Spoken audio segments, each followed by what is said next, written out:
धनंजय मुंडे यांचा राजीनामा घेतला जावा अशी मागणी सातत्याने उपमुख्यमंत्री अजित पवारांकडे केली जात आहे। सामाजिक कार्यकर्त्या अंजली दमानिया यांनी सोमवारी अजित पवार यांची भेट घेतली आणि ही मागणी केली होती।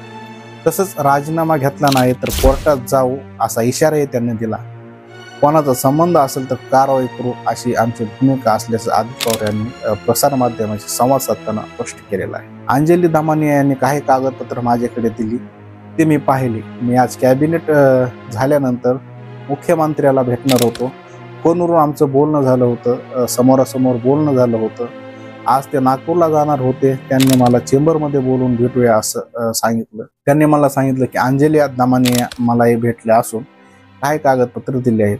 त्यांनी सांगितलं की SIT, CID आणि न्यायालयीन अशा 3 चौकशा सुरू आहेत। ते पुरावे SIT, CID कडे दिले आहेत। त्याबद्दलची वस्तुस्थिती काय पुढे येते त्यानुसार निर्णय घेतला जाईल असं अजित पवार यांनी सांगितलेलं आहे। जी काय घटना बीडमध्ये घडली आहे त्या संबंधी चौकशी सुरू आहे। चौकशीत जे कोणी दोषी आढळतील त्यांना फाशीची शिक्षा झाली पाहिजे अशा पद्धतीने प्रयत्न सुरू आहेत। आणखी काही नाव आली असली तर त्यावरही कारवाई केली जाईल।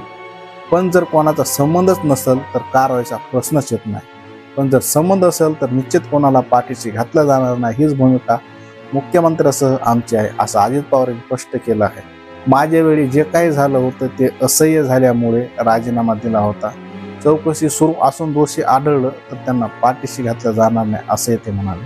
सूर्यदासला काय वाटते त्याचं मला काही देणं घेणं नाही। मी सरकारमध्ये भाजप बरोबर आहे। मी भाजपच्या वरिष्ठ नेत्याशी चर्चा करीत असतो, त्यांच्याशी चर्चा करून महायुतीचं सरकार व्यवस्थित पुढे काम करावं असा प्रयत्न करतो। एकनाथ शिंदेने यात महत्त्वाची भूमिका घेतली आहे। निर्णय घेताना आम्ही प्रमुख लोक बसून निर्णय घेतो।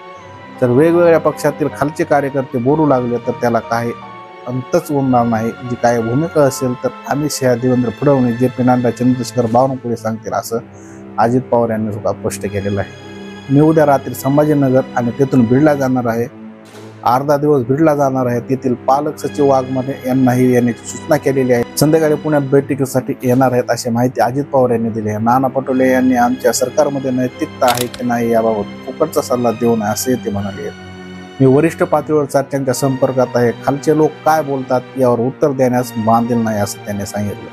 कोणाला पाठीशी घालणार नाही। अख्खा महाराष्ट्राला माझा स्वभाव आणि कामाची पद्धत माहिती आहे असंही ते म्हणाले। तर अजित पवार यांनी धनंजय मुंडे यांचा राजीनामा घेतलेला नाही आणि त्यांचं असं म्हणणं आहे की जे आरोपी या गुन्ह्यामध्ये आहेत त्यांना फाशीची शिक्षा होईल आणि त्यावर योग्य कारवाई होईल। परंतु या प्रकरणाशी ज्याचा काही संबंधच नाही तर त्याच्यावर कारवाई काय करण्यात यावी असं देखील ते म्हटलेले आहेत। तर धनंजय मुंडे यांचा राजीनामा घेतलेला नाही आणि ते आमदार अजून तसेच आहेत।